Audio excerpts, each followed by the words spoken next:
Ce sermon intitulé « Être conduit » a été prêché par frère William Marion Branham le dimanche après-midi 31 octobre 1965 au Pine Lawn Trailer Park à Prescott, Arizona, USA. Si elle est assez bonne pour vous, elle est assez bonne pour nous aussi. Oh, c'est gentil. Merci. Merci. Merci, mon petit frère. Merci, les enfants. Vraiment, je vous remercie beaucoup et que Dieu vous bénisse. Vous savez, Jésus a dit, « Toutes les fois que vous avez donné au plus petit de ceux-ci, c'est à moi que vous l'avez fait. » Ce sera vous, les hommes et les femmes de demain. S'il y a un demain, ce sera vous. Je crois que je pourrais prêcher pendant 4 heures maintenant, après tout ça. Je commençais à penser que j'étais fatigué. Ce n'est pas étonnant que vous, les petites filles, vous chantiez si bien. Vous, les petites filles et les petits garçons. Écoutez comme vos grandes sœurs chantent et vos mères. Des chanteuses formidables. C'est vraiment beau. Qui est cette jeune fille qui conduisait ce chant? N'est-ce pas vous, la jeune fille que j'ai rencontrée là-bas? Vous avez vraiment une belle voix, chacun de vous. Vous, je crois que les plus beaux chants que j'ai jamais entendus, c'est ici. Est-ce que vous vous exercez tout le temps? Eh bien, je vous le dis, vous êtes vraiment bénis. Vous avez de très beaux chants. J'aime les beaux chants. J'aime beaucoup les très beaux chants. J'ai toujours dit, quand je vais arriver au ciel, je veux aller là où l'on chante et écouter. Je ne pourrai jamais me lasser des chants. Vous savez, chanter donne du courage. Vous savez ça, n'est-ce pas? Les soldats, quand ils vont au combat, vous savez ce qu'ils font? Ils jouent de la musique, ils chantent et tout, pour se donner du courage. Et nous, quand nous allons au combat, nous chantons. Et ça nous donne du courage pour continuer. Je vous remercie, les enfants, pour ce beau cadeau. Et c'est Madame Branham, et de la part de Rebecca, de Joseph, de Sarah, de nous tous. Nous vous remercions beaucoup. Ce n'est pas facile à dire. Comment dire à ces enfants? Non, vous avez économisé vos sous. Je ne veux pas prendre ça. Vous savez ce que je ressens. Je ne veux pas prendre ça. Pourtant, j'ai regardé là-dedans et ils ont mis un billet de 10 $ dans cette carte. Je me suis dit, est-ce que je peux prendre ça? Je me suis dit, comment est-ce que je le pourrais? Mais je me rappelle une petite histoire que je veux vous faire connaître. Un jour, il y avait une veuve. Elle avait beaucoup d'enfants. Peut-être que le papa de ces petits-enfants-là n'était plus là. Elle n'avait que 2 pièces d'1 cent. Elle descendait la rue une fois. C'était de l'argent mis de côté pour la dîme. Juste des pièces d'1 cent, comme vous ici vous avez économisé. Et elle a mis ça dans le trésor de Dieu. Jésus se tenait là à l'observer. Et je me suis demandé, qu'est-ce que j'aurais fait si moi je m'étais tenu là? Je serais probablement allé vers elle en vitesse et j'aurais dit « Non, non, sœur, ne faites pas ça. Nous n'en avons pas vraiment besoin.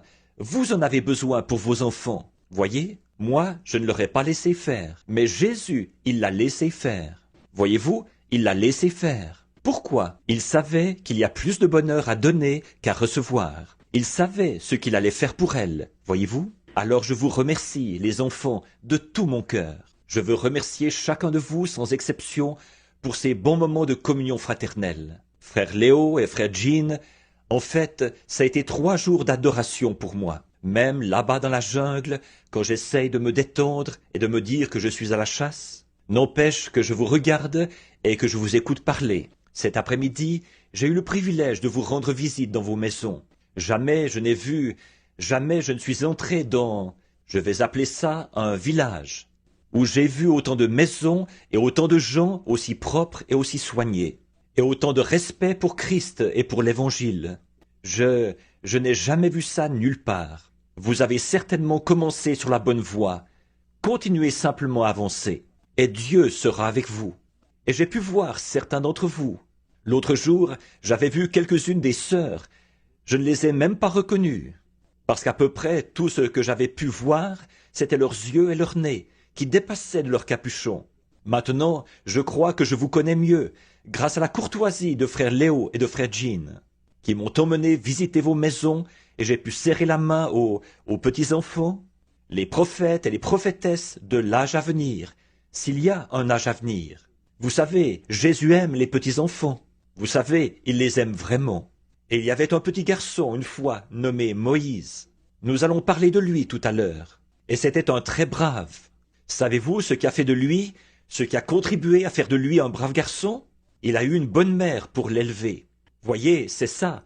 Elle l'a instruit sur le Seigneur. Et vous, les petits garçons et les petites filles, vous avez le même genre de mère pour vous élever, vous instruire sur le Seigneur. Écoutez-les.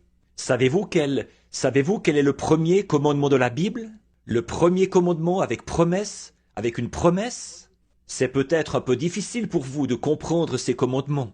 Le premier commandement, c'est de ne pas avoir d'autre Dieu que lui. Mais le grand commandement est le premier commandement auquel est rattachée une promesse, voyez-vous, s'adresse aux enfants.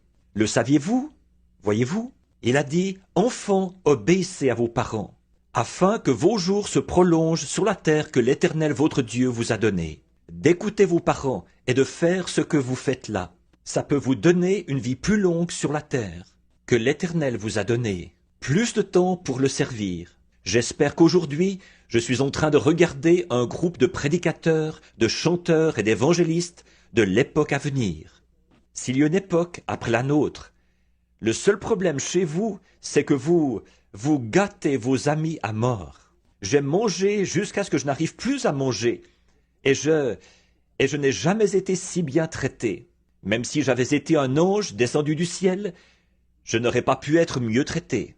La seule chose que je peux vous dire, c'est merci. Et quand vous passerez à Tucson, il se peut que je ne sois pas capable de vous traiter aussi bien, parce que je ne sais pas comment le faire. Je n'ai pas la manière. Mais je ferai de mon mieux. Venez. Je veux vraiment remercier frère et sœur Chance. J'ai eu le privilège de faire la connaissance de votre jolie jeune fille et de votre fils cet après-midi, et le remercier de nous avoir permis d'utiliser sa maison ici pour le culte. Ce sont des choses comme celle-là qui se passaient à l'époque de la Bible, vous savez, où l'évangile était... Je sais que ça semble bien peu de choses. Nous pensons que ce n'est pas le cas. Mais c'est exactement pareil que Dieu, pour Dieu, que ces choses-là à l'époque. Souvenez-vous, s'il devait s'écouler encore beaucoup d'années, les gens regarderaient en arrière vers cette époque-ci et ils diraient « Si seulement j'avais vécu en ces jours-là à Prescott, si seulement j'avais vécu. » Voyez, or nous vivons à cette époque-là. Voyez, puis nous arrivons au bout du chemin et alors nous attendons notre récompense au grand jour. Maintenant, nous allons ouvrir la parole de Dieu et lire. Mais juste avant de le faire, parlons-lui un petit instant.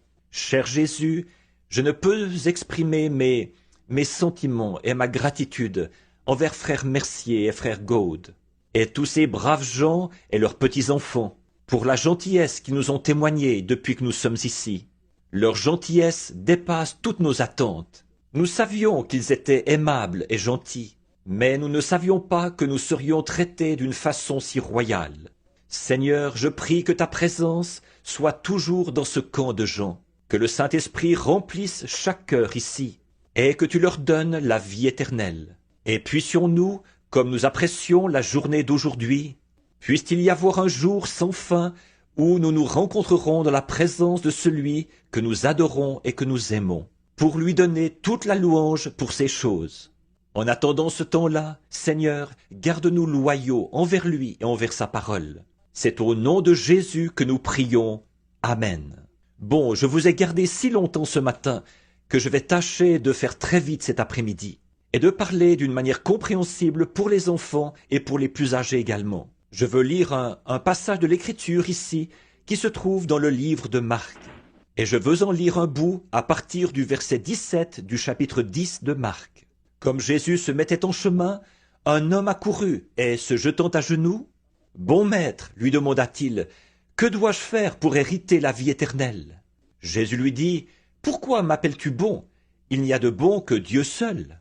Tu connais les commandements, tu ne commettras point d'adultère, tu ne tueras point, tu ne déroberas point, tu ne diras point de faux témoignages, tu ne feras tort à personne, honore ton père et ta mère. » Il lui répondit, « Maître, j'ai fait, obéi, observé plutôt, toutes ces choses dès ma jeunesse. » Jésus, l'ayant regardé, l'aima, ce jeune homme, et il lui dit, « Il te manque une chose. Va, vends tout ce que tu as, donne-le aux pauvres, et tu auras des trésors dans le ciel. Puis viens, prends ta croix et suis-moi. » Mais, affligé de cette parole, cet homme s'en alla tout triste, car il avait de grands biens. Maintenant, pour les enfants, pour les adultes et pour tous, je voudrais apporter ce petit message de manière qu'il soit aussi opportun que possible et aussi bref que possible. Je veux prendre comme texte « Suis-moi » et je veux prendre comme sujet « Être conduit ». Suivre est quelqu'un qui conduit. Être conduit est « Suis-moi ». Les jeunes, les gens, Souvenez-vous que pour le tout premier pas que chacun de nous a fait, quelqu'un nous conduisait. Vous les mères, vous vous souvenez des premiers pas que le tout petit et que la petite fille ont fait. Eux ne s'en souviennent plus. Mais il y a eu quelqu'un qui vous a conduit pour votre premier pas. Je me souviens de Billy Paul quand il a fait son premier pas, de Joseph et de chacun quand ils ont fait leur premier pas. Généralement, c'est la mère qui va conduire un enfant pour son premier pas, parce qu'elle est à la maison pendant que le papa est au travail, qu'il essaie de gagner sa vie. Mais ils font leur premier pas. Et le soir, quand ils rentrent, le père, on ne cesse de lui dire « Oh, papa !» Elle dit « Johnny et Marie, le petit garçon ou la petite fille, sait marcher, viens voir !» Et rien qu'un pas. Peut-être que sa mère doit le tenir. Il doit tenir le doigt de sa mère. En effet, vous étiez un peu faible et un peu tourné de travers, vous savez, et vous tombiez un peu. Alors, vous avez dû tenir la main de maman pour faire votre premier pas. Donc, quelqu'un vous a aidé quand vous avez fait votre premier pas. Et pour le tout dernier pas que vous ferez dans la vie, quelqu'un vous conduira. Voyez-vous, c'est vrai. Je veux que vous vous souveniez bien de ça. Pour votre premier pas, quelqu'un vous conduisait. Et pour votre dernier pas, quelqu'un vous conduira. Nous devons être conduits. Vous savez, Dieu nous compare à des brebis. Et saviez-vous qu'une brebis ne peut pas se diriger elle-même? Elle va s'éloigner du chemin et s'égarer. Elle ne peut tout simplement pas se diriger elle-même. Elle doit avoir quelqu'un qui la conduise. Et parfois, c'est le berger qui est censé conduire les brebis. Or ça se passait à l'époque du Seigneur Jésus. C'était lui, le bon berger, qui conduisait les brebis. Mais aujourd'hui, voyez-vous, nous vivons à une autre époque. Tout a été transformé et perverti. Savez-vous de quoi l'homme se sert pour conduire les brebis aujourd'hui? D'un bouc. Et savez-vous où ce bouc les conduit? Tout droit à l'abattoir. Les petites brebis ne savent pas où elles vont. Alors le bouc va à un enclos à l'abattoir. Et comme les brebis ne savent rien faire d'autre que suivre un conducteur, il les conduit tout droit à l'abattoir. Ensuite, le bouc saute par-dessus la piste. Et les brebis entrent et se font tuer. Voyez, le bouc, un faux conducteur. Mais Jésus, le bon berger qui conduisait les brebis, il les a conduites à la vie et il les a tenues par la main. Voyez, mais quelqu'un doit conduire les brebis. En premier lieu, il y a la bonté de la mère. Puis vient la parole du Père. Après que votre mère vous a fait faire votre premier pas, alors vous vous tournez vers votre papa. C'est ce que nous faisons tous, pour acquérir de la sagesse, parce que c'est lui le chef de la maison. Et habituellement, non pas qu'il soit plus intelligent, mais il a simplement été placé là comme conducteur de sa famille. Alors nous suivons ce que notre papa nous dit de faire. Quand il dit « Maintenant, fiston, j'aimerais que tu fasses telle et telle chose », alors nous l'écoutons, parce que c'est la sagesse. Mais nous écoutons, voyez-vous, lui, il a appris beaucoup de choses, et nous devons le consulter pour voir ce qu'il a appris. Et alors, nous pourrons tirer profit de ce que lui, il a appris.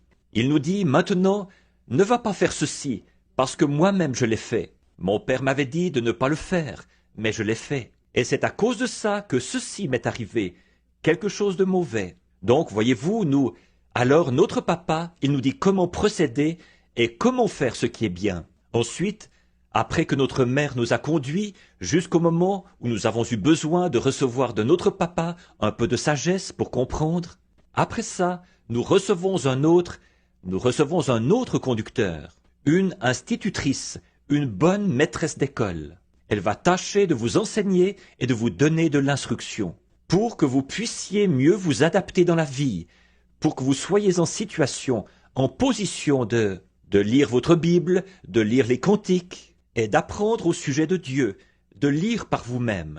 Voyez-vous?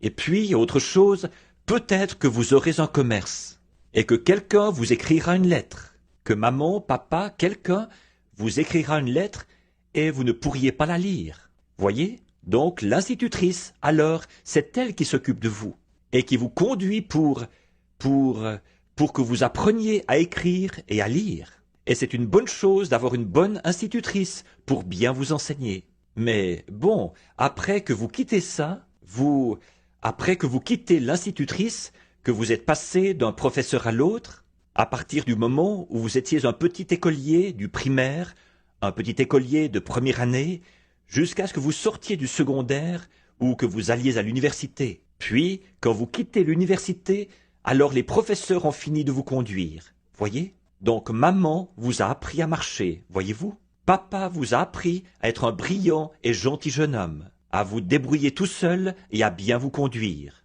Le professeur vous a fait acquérir l'instruction, vous a appris à lire et à écrire comme il faut. Mais maintenant, vous quittez papa, vous quittez maman et vous quittez le professeur. Maintenant, quelqu'un d'autre doit vous conduire à partir de maintenant. Alors, qui voulez-vous qui vous conduise à partir de maintenant? C'est exact. Que ce soit Jésus qui vous conduise à partir de là. Bien, ça c'est une très bonne réponse. Très bien, c'est Jésus qui vous conduit à partir de là. Maintenant, voyez-vous, ce jeune homme dont nous parlons, on l'appelle le jeune homme riche. Or, cet homme, il avait été assez bien guidé. Bon, sa mère lui avait appris à marcher. Et voyez-vous, il était encore un jeune homme. Peut-être qu'il venait de sortir du secondaire. Et il était un jeune homme très populaire. Et, comme il avait été bien élevé, peut-être qu'il marchait droit et tout, selon ce que sa mère lui avait enseigné.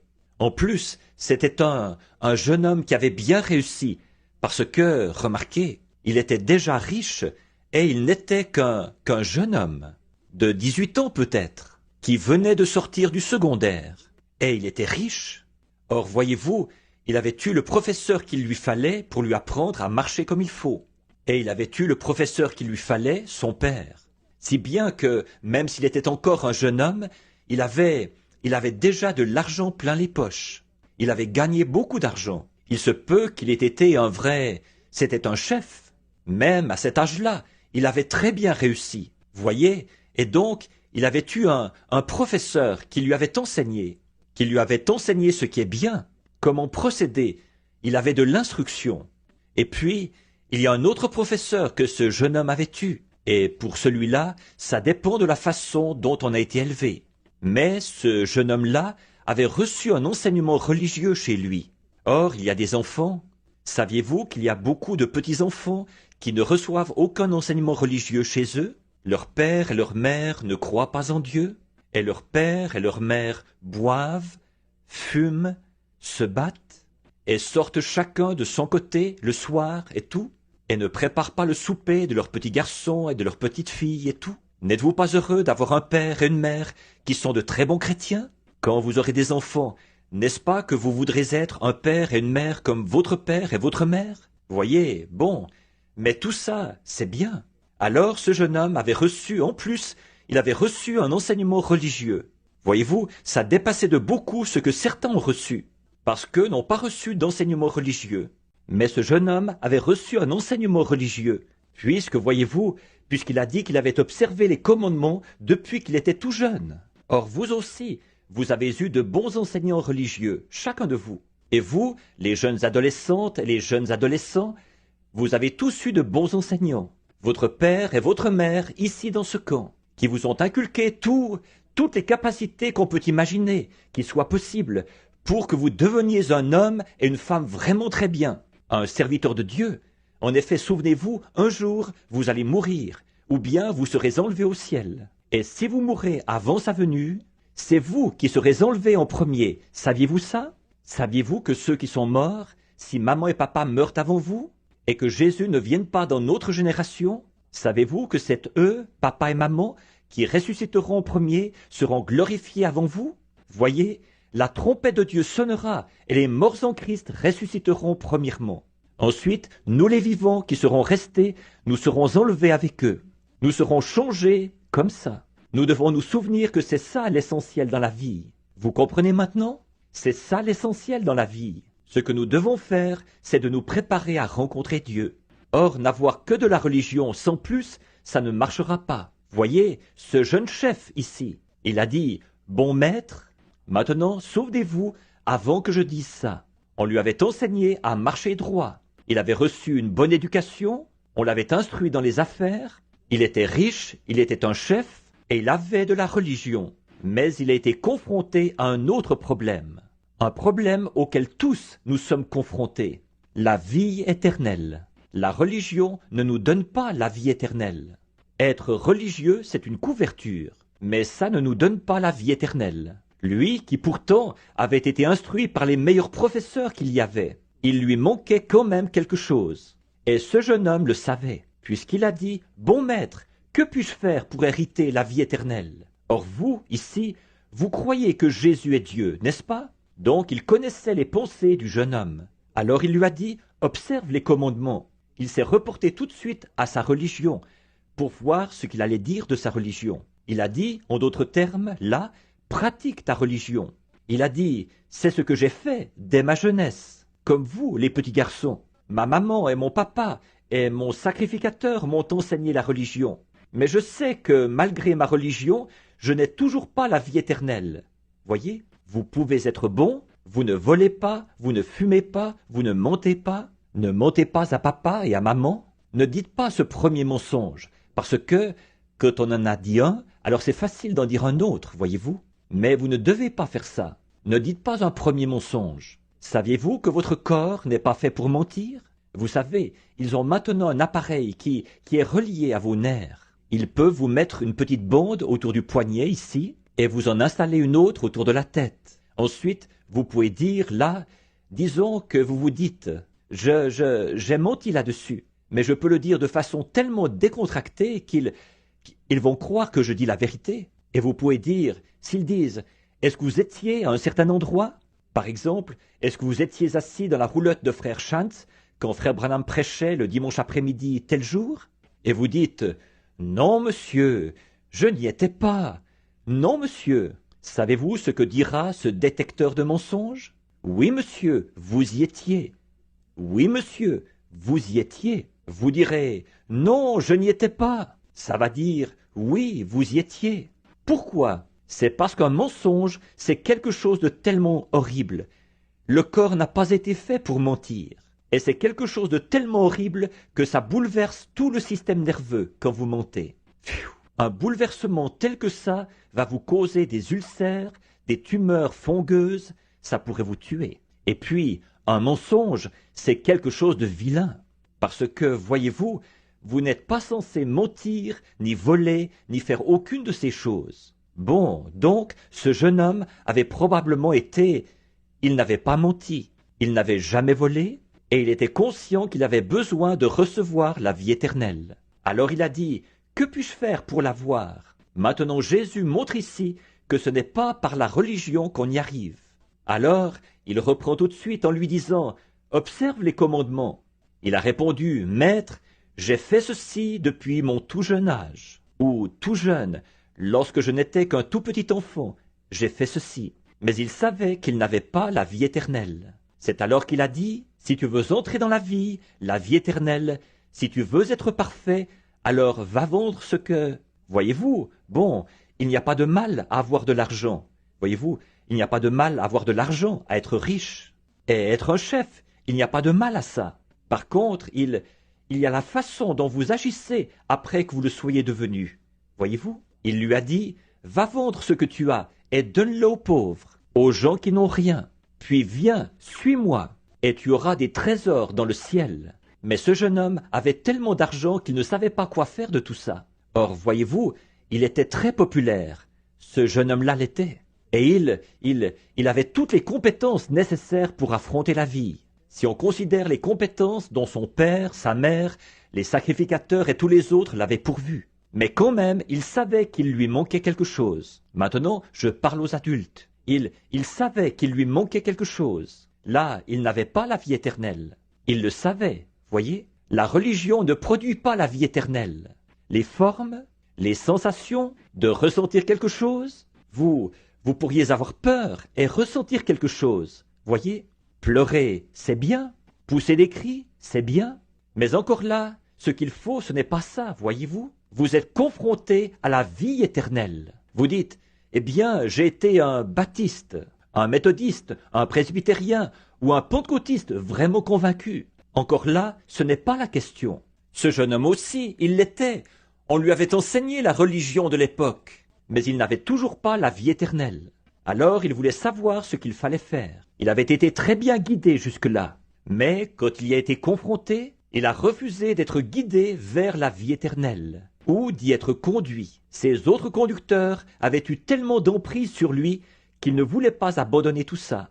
Voyez, ça c'est quelque chose qui est un peu ce que frère Branham est en train de dire là. Il y en a une partie qui est un peu trop profonde pour vous, voyez-vous. L'instruction, c'est bien. Vous devriez aller à l'école et apprendre, voyez. C'est bien, mais ce n'est pas ça qui va vous sauver. D'avoir beaucoup d'argent, c'est bien. Vous pourrez élever vos enfants, leur fournir de bons vêtements et tout. Comme papa et maman qui ont travaillé pour vous et tout ça, c'est bien. Mais ce n'est quand même pas ça qui va vous sauver. Voyez, ou vous pourriez aller dans un laboratoire et apprendre à mélanger différentes choses, à faire la fission des atomes ou toutes ces choses qu'ils font, et monter dans une fusée et aller sur la Lune. Mais ce n'est pas ça qui va vous sauver. Vous devez faire face à une chose, la vie éternelle. Et ça, il n'y a qu'une seule personne qui peut vous la donner. Maman ne peut pas vous la donner, papa ne peut pas vous la donner, votre pasteur ne peut pas vous la donner, votre conducteur ici ne peut pas vous la donner. Toute personne qui a reçu la vie éternelle a dû venir à Jésus-Christ. Cette partie-là, il n'y a que lui qui peut la donner. Votre institutrice peut vous donner de l'instruction. Elle peut vous enseigner. Vous devez apprendre ces choses. Votre mère peut vous apprendre à marcher. Vous devez apprendre à marcher. Votre père peut vous apprendre à être un homme d'affaires, ou quoi encore. Vous devez apprendre ça. Mais il n'y a que Jésus qui peut vous donner la vie éternelle. Voyez, votre prêtre, votre conducteur et ainsi de suite peuvent vous enseigner votre religion. Vous pouvez apprendre le message que nous essayons d'enseigner. Mais encore là, ce n'est pas ça qui va vous donner la vie éternelle. Il faut que vous acceptiez la personne, Jésus-Christ. Est-ce que vous comprenez ça, tous? Il faut que vous acceptiez la personne, Jésus-Christ, pour avoir la vie éternelle. Bon, mais parfois, d'autres conducteurs ont tellement d'influence sur nous que nous ne savons pas quoi faire là, quand cette heure arrive. Or, quelle erreur fatale de rejeter la conduite qui mène à la vie éternelle. Parce que, voyez-vous, ça, c'est une vie qui ne pourra jamais avoir de fin. Bon, l'instruction, c'est bien, ça va nous aider ici-bas. Les affaires, c'est bien. L'argent, c'est bien. Être un bon garçon et une bonne fille, c'est bien. Mais voyez-vous, quand on arrive à la fin de cette vie-ci, tout ça, c'est terminé. Vous comprenez? Vous, les adultes, vous comprenez? Voyez, tout ça, c'est terminé. Mais alors, pour avoir la vie éternelle, il faut que nous acceptions Jésus-Christ. Il n'y a que Jésus qui peut vous conduire à elle. Bien que, voyez-vous, ce jeune homme ait atteint toutes ses réalisations à l'école, et avec l'aide de ses parents et tout, il a perdu la plus grande chose qu'il aurait pu avoir, la conduite du Saint-Esprit. Car Jésus lui avait dit « Viens, suis-moi ».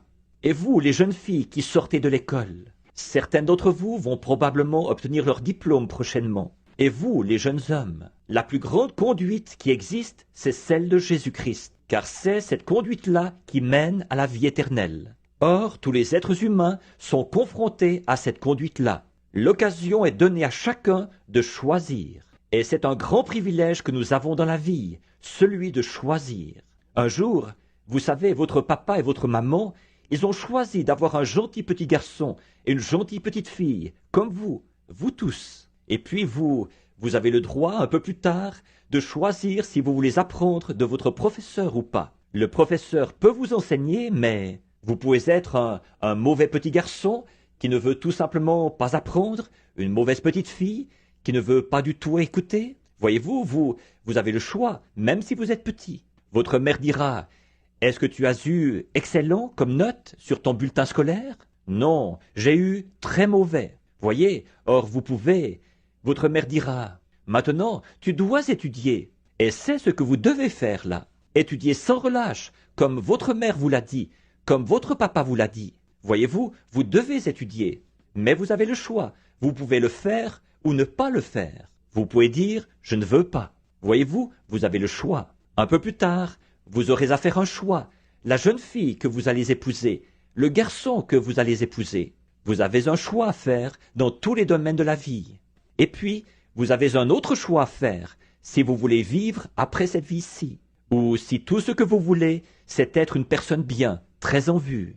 Une vedette de cinéma, une danseuse ou quelque chose comme ça. Regardez les petites filles qui ont cette belle voix, qui ont chanté tout à l'heure. Cet enfant a cultivé sa voix, elle pourrait devenir une chanteuse d'opéra ou un autre genre de chanteuse. J'ai entendu les voix des petits garçons, ces garçons-là. Vous pourriez être quelqu'un comme Elvis Presley, vendre votre droit d'aînesse. Voyez-vous, vous ne voulez pas de ça. Voyez-vous, c'est un talent que Dieu vous a donné. Et vous devez choisir pour qui, si vous allez utiliser ce talent-là pour Dieu, ou si vous allez l'utiliser pour le diable. Voyez, frère Léo, ici, votre frère, voyez-vous, lui, il avait un talent de meneur d'hommes. Maintenant, qu'est-ce qu'il va en faire? Est-ce qu'il va lancer une entreprise et devenir millionnaire? Ou bien est-ce qu'il devrait venir s'installer ici, recueillir les gens qui veulent se réunir ici? Vous y emmenez tous, vous les petits-enfants, voyez? Vous devez choisir ce que vous allez faire. Chacun de nous doit faire un choix. Nous y sommes confrontés. Mais nous sommes tous confrontés à cette chose-ci en particulier. Qu'est-ce que nous allons faire au sujet de la vie éternelle? Est-ce que nous allons vivre après cette vie-ci ou pas? Alors, nous devons venir à Jésus pour recevoir cela. L'occasion de choisir, ça, c'est quelque chose que Dieu nous a donné. Il ne nous impose pas quoi que ce soit. Il nous laisse simplement faire notre propre choix. Alors, vous devez, non pas le faire par la force, mais simplement faire votre propre choix. Maintenant, suivons donc les adultes et tous là pendant quelques minutes, et les enfants tous ensemble. Suivons ce jeune homme et le choix qu'il a fait, et voyons où ça l'a mené. Maintenant, ces jeunes filles qui ont de belles voix, ces jeunes garçons, bon, peut-être que vous vous avancez ici et que vous avez une voix de chanteur.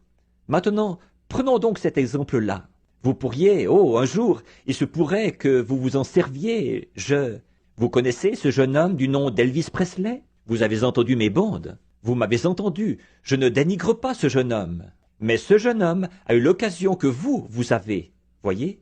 Est-ce qu'il s'est rendu compte qu'il savait bien chanter. Et regardez bien ce qu'il a fait. Exactement la même chose que ce que Judas avait fait. Judas Iscariote, il a vendu Jésus. C'est Jésus qui a donné à ce jeune homme cette belle voix. Et qu'est-ce qu'il fait? Il fait volte-face et il la vend au diable. Voyez? Il devra arriver au bout du chemin. Voyez? Il a refusé de marcher avec Jésus. Or, ce jeune homme-ci, ce jeune chef riche, il a fait la même chose. Suivons-le et voyons ce qu'il a fait. Sans doute qu'en étant un grand homme comme ça, probablement un beau jeune homme, ses cheveux noirs bien ramenés sur le côté, avec de beaux vêtements, les jeunes filles se disaient « Dis donc, quel beau jeune homme !» Oh, il les saluait peut-être de la main, et elles aussi. Elles flirtaient avec lui et tout. Elles croyaient qu'il était quelqu'un de grand, un grand personnage. Voyez-vous, parce qu'il était beau, qu'il était jeune. Il ne regardait pas là-bas, au bout du chemin. Il ne regardait qu'ici. Je suis jeune, je suis beau, je suis riche. Je peux acheter tout ce que je veux. Je peux avoir ces filles-là, mon gars. Elles ont tout un penchant pour moi. Et elles savent que je suis un grand homme. Voyez-vous, il avait tout ça. Il avait suivi les instructions de son père et tout. Et je suis très religieux, je vais à l'église. Et là, il pouvait suivre cette ligne-là, voyez-vous. Très populaire, riche et célèbre. C'est comme aujourd'hui. Si vous aviez l'occasion de devenir une vedette de cinéma, voyez-vous, ou quelque chose comme ça. La plupart des gamins aujourd'hui, parlez-leur. Ils en savent plus long sur ces vedettes de cinéma qu'ils n'en savent sur Jésus. Voyez? Voyez, vous les enfants, vous apprenez au sujet de Jésus. Alors qu'eux, ils vont s'asseoir, et si on présente un téléfilm, un film de cinéma ou quelque chose d'autre, ils connaissent les acteurs et tout ce qui s'y rapporte. Ils connaissent tout ça mieux que cela. Parlez-leur de la Bible. Ils ne connaissent rien de la Bible. Voyez-vous, c'est de faire le mauvais choix. Donc, un chanteur qui vendrait le talent que Dieu lui a donné à cause de la célébrité. Puis nous le voyons à la fin de sa vie. Suivons-le un peu plus loin. Savez-vous ce que la Bible dit de ce jeune homme? Il a réussi encore mieux. Alors parfois, la réussite, ça ne signifie pas que vous avez fait le bon choix. Savez-vous ce qu'il a fait? Il est reparti et il s'est payé du bon temps à profusion. Il organisait de grandes fêtes et il dépensait beaucoup d'argent et tout pour les filles et tout. Ensuite, il s'est marié et peut-être qu'il a fondé une famille et il a tellement prospéré qu'il a été obligé de bâtir de nouveaux greniers et tout. Et il disait, vous voyez, je n'ai pas suivi Jésus et regardez donc ce que j'ai. Voyez, il se peut que vous entendiez des gens dire ça. Moi, j'en ai entendu. Mais regardez donc, il m'a béni.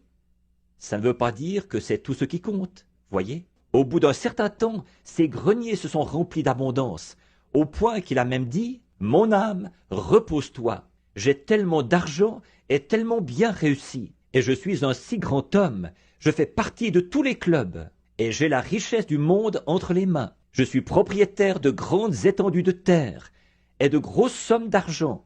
Eh bien, oh, tout le monde m'aime. Là, je suis quelqu'un de très bien. Mais vous savez, la Bible dit que cette nuit-là, Dieu lui a dit, « Je vais te redemander ton âme. » Alors, qu'est-ce qui s'est passé? Or, il y avait un mendiant, un pauvre vieux chrétien qui se couchait là à sa porte. Et juste quand à Jérusalem, là-bas, il mange sur le toit, et les miettes de pain tombent comme ceci, et les morceaux de viande et tout tombent par terre quand ils en laissent tomber. Et ils ne les ramassent pas, parce que tout, à Jérusalem, la vieille ville, c'est... Est-ce que je peux dire une petite plaisanterie ici? Là-bas, c'est FOB. Savez-vous ce que ça veut dire, ça? Des mouches sur le pain, des mouches sur le bœuf, des mouches sur le beurre. FOB, des mouches partout. Elles vont dans la rue, dans les caniveaux et tout, elles reviennent, elles se posent là-dessus. Donc, ces gens-là, ils montent sur le toit, et ils mangent, et alors ils font tomber ceci, et après, d'un coup de balai, ils jettent ça du haut du toit. Et les chiens, dans la rue, mangent les miettes. Et ils laissaient ce pauvre vieux chrétien couché là dans la rue, manger seulement les miettes qui tombaient de son assiette, de son lit, ou plutôt de sa table. Et alors, quand il est rentré, quelque temps après, il avait des ulcères, et n'avait rien qu'il pouvait appliquer sur ses ulcères.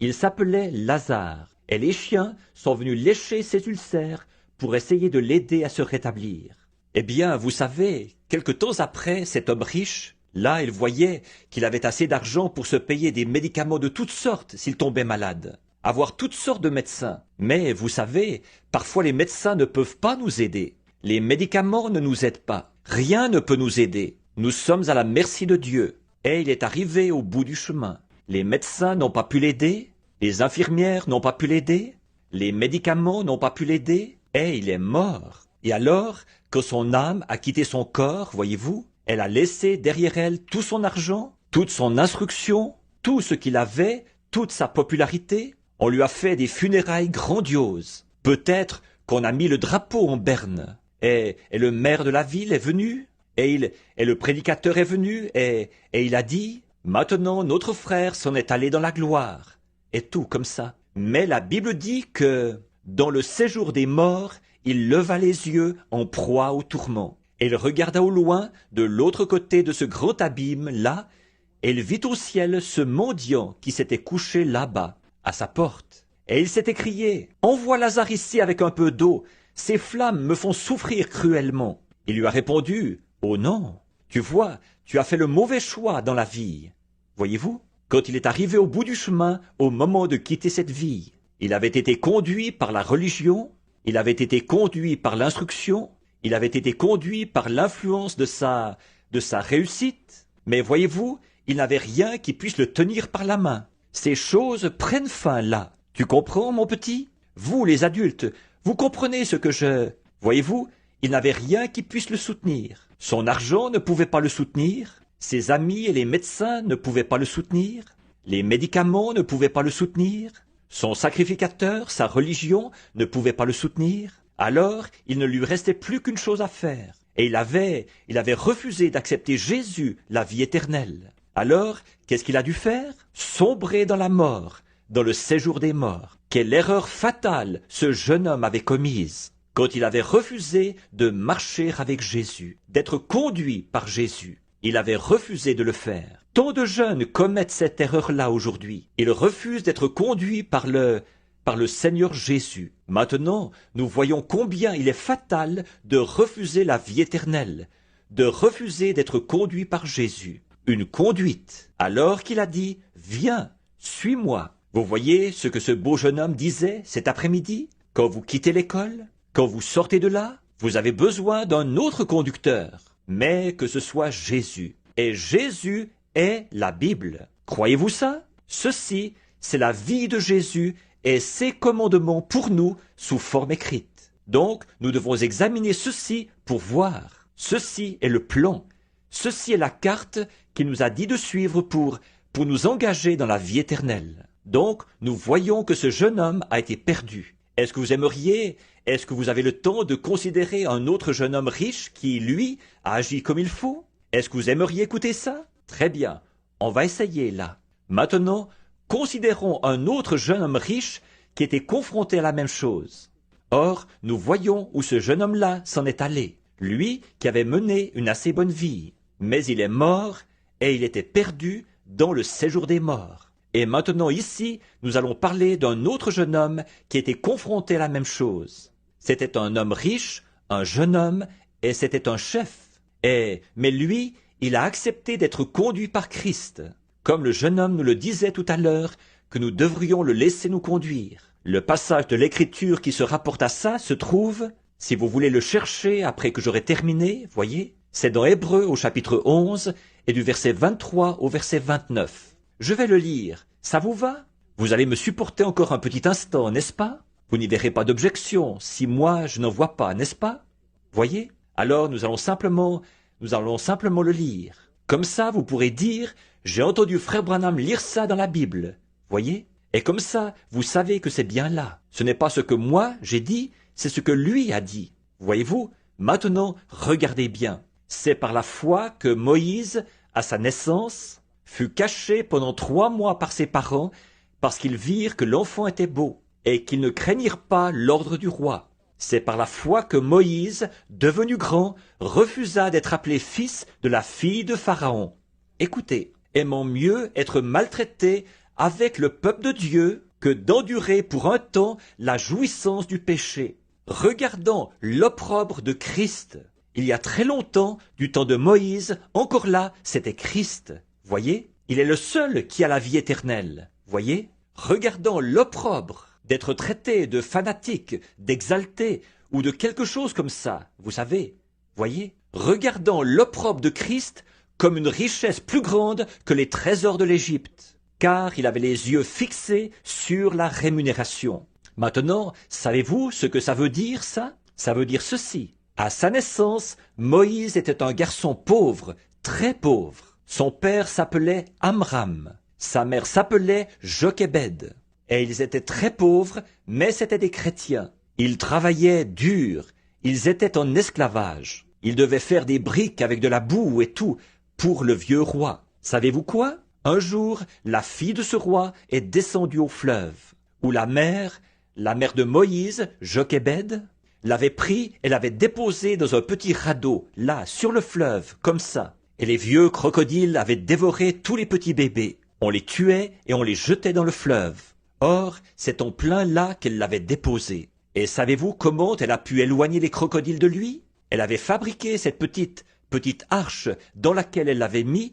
Elle l'avait fabriquée de pois. Savez-vous ce que c'est, ça? C'est de la térébenthine. Un vieil alligator qui approchait, il se disait « un petit enfant hébreu bien grassouillet, je vais me le taper !»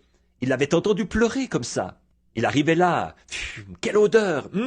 Voyez-vous? Cette mère avait été conduite vers ce moyen de protéger son bébé. Alors, il faisait marche arrière. Il ne voulait avoir rien à faire avec ça. Et puis, il a continué à descendre le fleuve, un peu plus loin. Et sa petite sœur, qui s'appelait Myriam, elle le suivait en longeant le fleuve. Elle veillait à ce que... Et puis, la fille de Pharaon est arrivée. Elle voulait aller le chercher. Vous savez, elle l'a retiré de là. Vous savez, votre mère pense que vous êtes le plus bel enfant du monde. Voyez-vous, c'est ce qu'elle devrait penser. Mais la Bible dit que ce petit garçon était vraiment beau. Vraiment un beau petit garçon. Sa maman lui manquait, voyez-vous? Et alors, savez-vous ce qui s'est passé? Alors Dieu a mis dans la fille de Pharaon, la fille du roi, tout l'amour qu'une mère pourrait avoir pour un petit bébé. Son cœur s'est vraiment épris de lui. Elle a dit, c'est mon bébé. Mais vous savez, c'était une jeune femme. Voyez, à cette époque-là, il n'avait pas de biberon, à l'aide desquels vous, bébé, vous avez été nourris. Alors, il devait aller chercher une mère qui avait eu un bébé et qui pouvait allaiter. Myriam était justement là, sur place. Alors elle a dit, je vais aller te chercher la mère qu'il lui faut. Eh bien, va la chercher. Savez-vous qui Myriam est allée chercher? La propre mère de Moïse. C'est vrai, oui. Elle est allée la chercher. C'était de la sagesse, ça, n'est-ce pas? Donc, elle est allée chercher la propre mère de Moïse. Et celle-ci a dit, je vais prendre ce petit garçon et l'élever pour toi. Elle a dit, sais-tu quoi? Je vais te payer 300 $ par semaine pour élever ce petit. Et tu pourras demeurer dans le palais. Voyez-vous comment Dieu agit quand vous lui faites confiance? Voyez-vous? Quand vous avez l'assurance de la foi. Ce petit est prophète, voyez-vous? Et elle le savait. Alors, ils sont allés au palais et elle a élevé Moïse. Et sa mère, sa propre mère, elle touchait 300 $ par semaine pour s'occuper de tout. Pensez un peu à ça. Et puis, vous savez, quelque temps après, ça a continué comme ça pendant un petit bout de temps. Et puis Moïse est parvenu à l'âge de savoir lire et écrire. Elle lui a appris à lire et à écrire. Ensuite, elle a dit, Moïse, tu es un bon enfant de naissance. Ton père et moi nous avons prié. Dieu nous a révélé que tu es prophète et que tu seras un libérateur pour le peuple dans les jours à venir. Et vous savez, quand il a eu grandi, alors, qu'est-ce qui lui est arrivé? Il a été adopté dans la famille du roi. Oh là là! Il regardait son propre peuple, et eux, ils n'avaient pas de vêtements, c'étaient des chrétiens, et ils pleuraient, et ces vieux oppresseurs les frappaient avec des fouets, et le sang giclait de leur dos. Ses cousins et ses oncles, son papa et sa maman, tous, on les frappait avec des fouets, là-bas, dans les bourbiers. Et alors, mais Moïse, parce qu'il y avait quelque chose au fond de son cœur, il savait qu'ils étaient le peuple promis de Dieu. Il le savait. Bon, ce qu'il allait faire ensuite, c'était de devenir roi. Il allait être roi de tout, un homme riche. Oh, avec tout l'argent de l'Égypte. Et en ce temps-là, l'Égypte dominait le monde. Mais regardez, la Bible dit, il a regardé l'opprobre d'être un tripoteur de boue, comme là-bas, un chrétien. Alors qu'on les ridiculisait, qu'on se moquait d'eux, qu'on leur donnait des coups de pied. S'ils répliquaient, on les tuait, voyez? Mais Moïse a choisi d'aller avec ce groupe-là plutôt que d'être appelé le fils du roi. Regardez ça, voyez-vous? C'est parce qu'il avait vu le temps de la fin. Voyez-vous ce jeune homme riche-là? Mais lui, il avait vu Jésus, comme nous le voyons dans une vision, qu'au temps de la fin, c'est ce qui allait être récompensé. Bon, et lui, il a accepté d'être conduit par Christ. Moïse a regardé l'opprobre comme des trésors plus grands.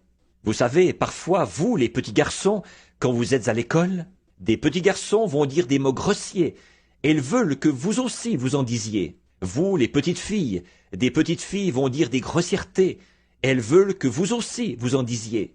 Vous dites, non, moi je suis chrétien. Ils disent, ah, espèce de grosse poule mouillée. Vous savez, ils s'en prennent à vous comme ça. Voyez, prenez position, dites, je suis heureux de l'être. Voyez?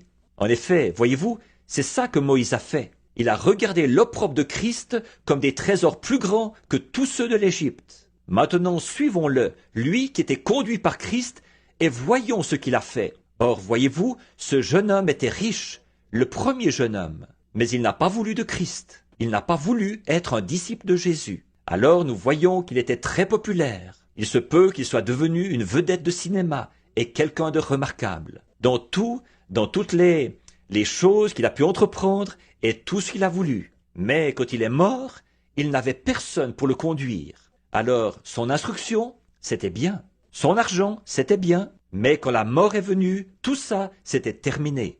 Il ne pouvait plus s'en servir. Il ne pouvait pas acheter son entrée au ciel à prix d'argent. Et il ne pouvait pas, en se servant de son instruction, il ne pouvait pas aller au ciel. Voyez? Mais ce jeune homme-ci, bon, il avait toutes ces choses. Lui aussi, il avait de l'instruction. Il était intelligent. Il était allé à l'école, et sa mère lui avait enseigné, et il avait acquis une bonne instruction. Et il était très intelligent, au point qu'il pouvait même enseigner aux Égyptiens. Il enseignait à son professeur, tellement il était intelligent. Regardez combien il était intelligent. Mais savez-vous quoi? Par-dessus toute cette intelligence, par-dessus tout ce qu'il avait, toutes les capacités qu'il avait, malgré tout ça, il a dit, je vais renoncer à tout ça pour suivre Jésus. Savez-vous ce qu'ils lui ont fait?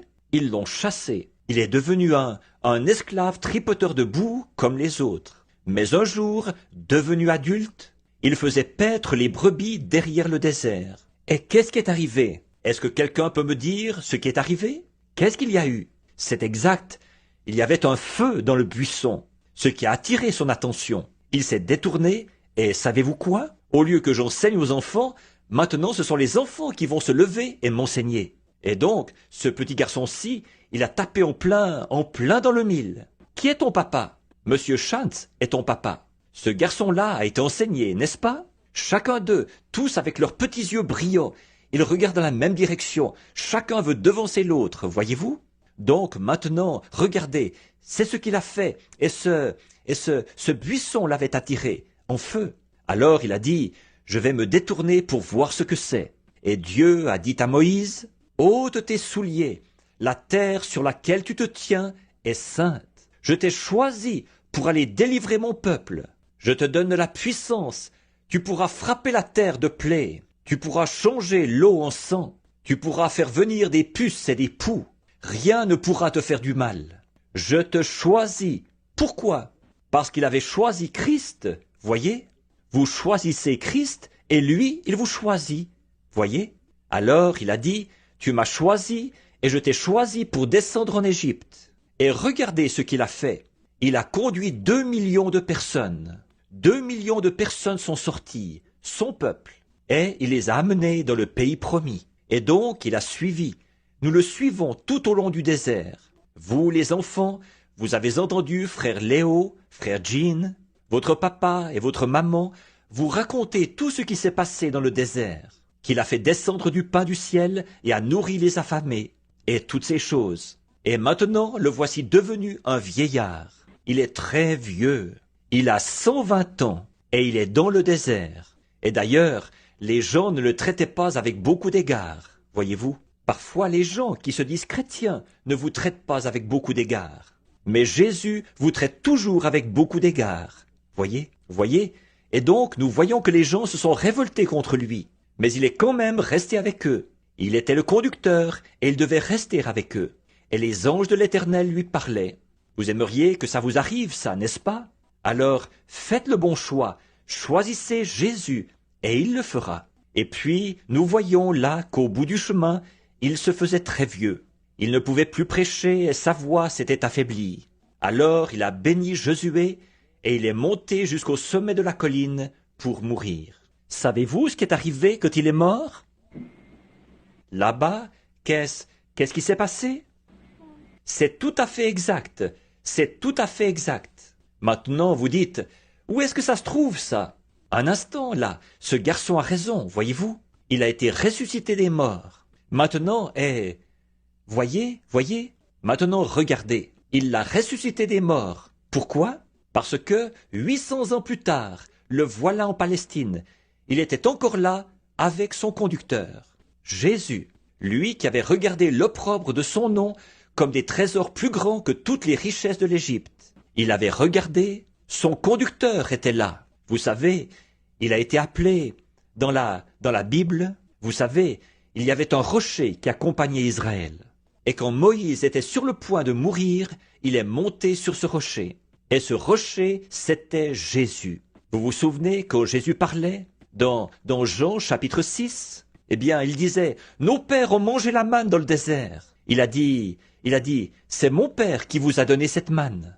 Il a dit, oui, ils ont mangé la manne, c'est vrai. Et ils sont tous morts parce qu'ils n'ont pas voulu continuer à avancer, voyez-vous?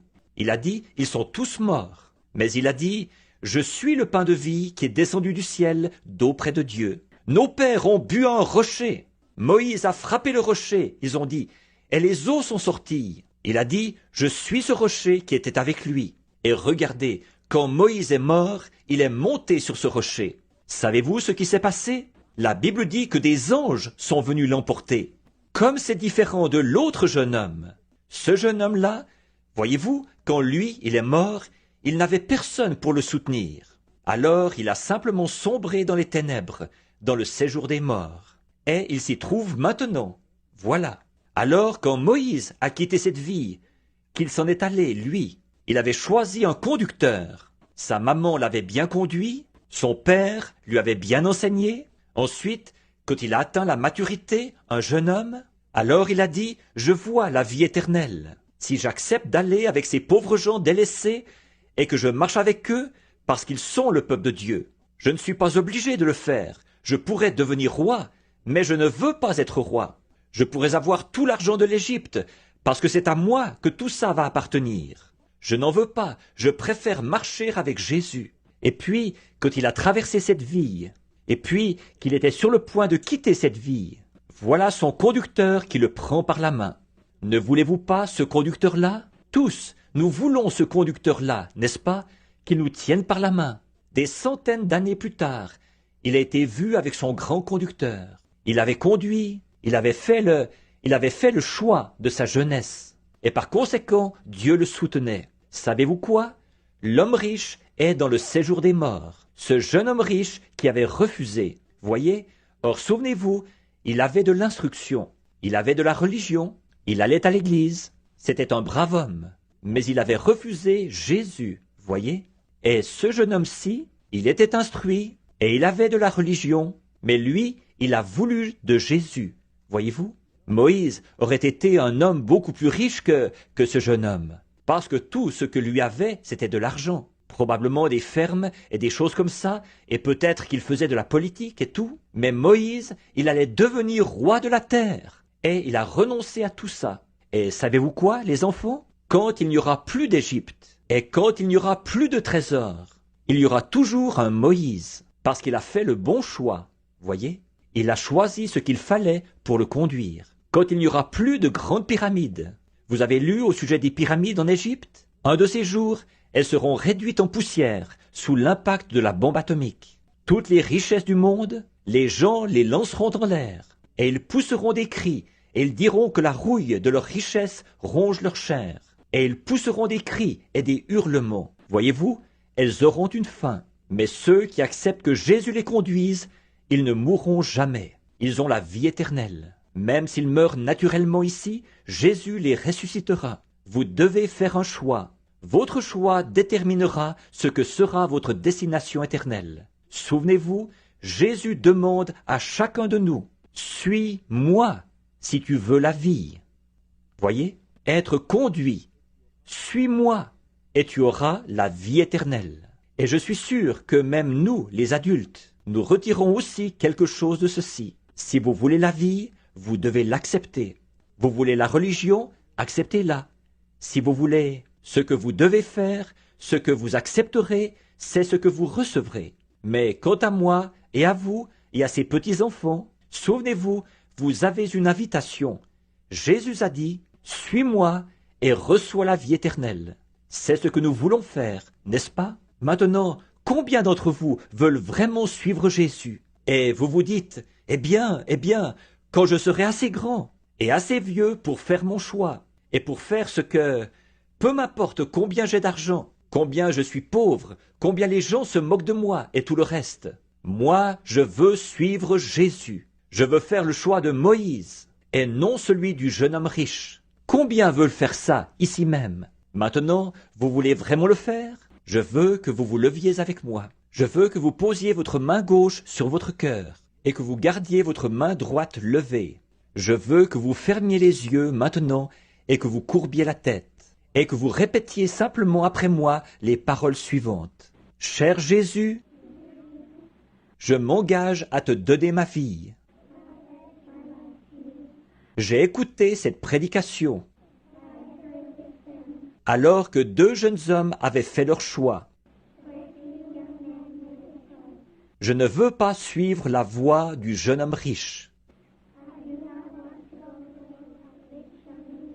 mais je veux suivre la voie de Moïse. Je ne suis encore qu'un enfant. Conduis-moi, cher Jésus, à la vie éternelle. Amen. Maintenant, courbez la tête.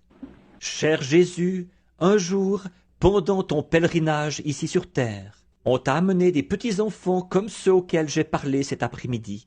Et les disciples ont dit, le maître est trop fatigué. Il a prêché ce matin, il a prêché ceci et cela, et il est trop fatigué. Ne l'importunez pas. Mais Jésus, toi, tu as dit, laissez venir à moi les petits enfants, car le royaume des cieux est pour ceux qui leur ressemblent. Seigneur Dieu, aujourd'hui, reçois ces petits garçons et ces petites filles ici, dans cette école de justice, ici où notre frère est venu à l'écart, du côté du désert ici, pour y emmener les familles qui désirent se séparer des choses du monde, afin que leur séjour se fasse uniquement pour toi. Et maintenant, leurs petits sont ici, ils observent la vie de leur père et de leur mère, puisque nous servons d'exemple dans tout ce que nous faisons. Ô Dieu bien-aimé, Créateur des cieux et de la terre, guide nos pas, Seigneur, afin que nous ne fassions rien devant ces petits, qui mettent une pierre d'achoppement sur leur chemin. En effet, il est dit qu'il vaudrait mieux pour nous qu'on mette à notre cou une pierre de moulin, et qu'on nous jette dans la mer, que si nous scandalisions un de ces petits. Tu as dit, leurs anges voient continuellement la face de mon Père qui est dans les cieux. L'ange magnifique est l'ange gardien de chacune de ces petites âmes. Alors qu'ils sont restés assis cet après-midi, leurs petits yeux grands ouverts, à regarder et à répondre aux questions, et à écouter les petites histoires bibliques pour enfants, de ces deux jeunes hommes qui ont fait leur choix. Chacun d'eux, ils t'ont consacré leur vie. Ô Jéhovah Dieu, conduis-les, protège-les, et puissent-ils trouver ce grand conducteur, Jésus-Christ, qui les conduira quand leur père, leur mère et les professeurs auront terminé avec eux. Puisses-tu les conduire à la vie éternelle comme tu l'as fait pour Moïse, alors que leur humble petite prière d'enfant est montée jusqu'à toi. Je te les remets, Seigneur, en tant que ton serviteur, comme des trophées et des joyaux pour ta couronne. Utilise-les, Seigneur, pour ton honneur sur la terre. Au nom de Jésus-Christ, Amen. Vous, les petits, les enfants, vous pouvez... Maintenant, vous vous sentez mieux, là? Vous savez que Jésus va vous conduire et vous guider. Vous croyez ça, n'est-ce pas? Et Jésus va faire de vous, les petits garçons, exactement ce qu'il a fait de Moïse et de Myriam, la prophétesse et le prophète. Il va faire de vous des gens remarquables. Maintenant, nous, les plus âgés, qui l'avons accepté, nous voulons qu'il nous conduise jusqu'au bout, n'est-ce pas? Je veux qu'il me conduise jusqu'au bout, qu'il guide mes pas, qu'il tienne ma main. Voyez? Et même quand j'arriverai au fleuve, je veux prendre sa main. C'est ce que nous voulons tous, n'est-ce pas? Cher Jésus, conduis-nous aussi, Père. Maintenant, nous allons bientôt nous séparer les uns des autres. Je dois retourner à Tucson. Je dois me préparer pour les réunions à venir. Ô Dieu, je remets ce groupe de gens, frère Léo et frère Jean, et tous les fidèles ici, entre tes mains, pour que tu puisses les bénir et les aimer, pardonnant toutes leurs iniquités, guérissant toutes leurs maladies, les gardant à jamais dans l'amour et dans la communion, et encourageant ceux qui seraient abattus. Et parfois, il se peut que Satan vienne et les amène à se décourager. Mais souviens-toi, tu as enduré la même chose, le découragement, abandonner des hommes de cette terre et des gens. Et parfois, ce sont nos amis les plus chers, voire même nos proches, qui nous abandonnent. Mais il y en a un que nous avons choisi. Lui, il ne nous délaissera point et il ne nous abandonnera point. Conduis-nous, Seigneur, à la vie éternelle. Je te prie de nous accorder de pouvoir nous réunir encore bien des fois sur terre, pour parler de toi et nous entretenir de toi. Et puis, en ce grand jour, quand le monde sera arrivé à sa fin et que tout le temps se sera fondu dans l'éternité, puissions-nous nous rencontrer dans ce grand royaume, comme des familles intactes, pour vivre ensemble désormais pour toujours. Accorde-le, Seigneur. En attendant, puissions-nous œuvrer, travailler de toutes nos forces, pendant que le soleil brille encore, car nous le demandons au nom de Jésus. Amen. Que Dieu bénisse chacun de vous.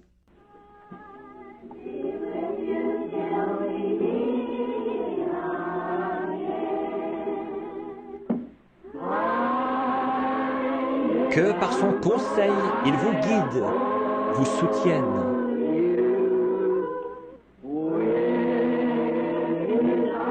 De ses bras, vous garde en sûreté dans sa bergerie. Dieu soit avec vous jusqu'à ce que nous nous revoyions. Jusqu'à ce que nous nous revoyions.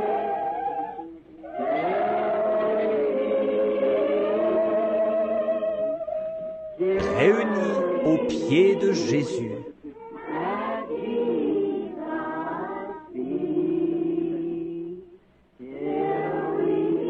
Jusqu'à ce que nous nous revoyions.